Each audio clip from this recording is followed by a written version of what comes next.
When you find any victim unresponsive, you have to rush to the patient, the victim, and then you have to ask for the patient responsiveness. First thing is to check the responsiveness.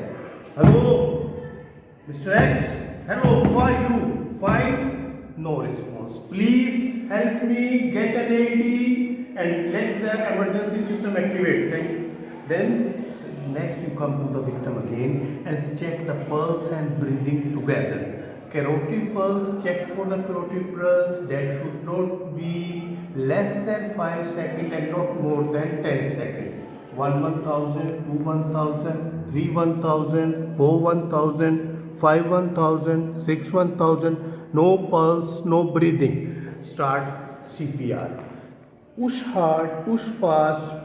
You have to do 30 compressions and 2 ventilations. 1, 2, 3, 4, 5, 6, 7, 8, 9, 10, 11, 12, 13, 14, 15, 16, 17, 18, 19, 20, 21, 22, 23, 24, 25, 26, 27, 28, 29, 30, 31, 32. If you have advanced way, give 2 residue breaths.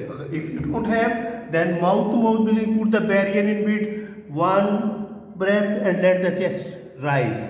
Then 1 second and then the second breath and let the chest and recoil and then resume the CPR. The compression rate should be 100 to 120 per minute and depth of the compression 5 to 6 centimeters. Okay, and this will be 2 ventilations and 30 breaths per minute.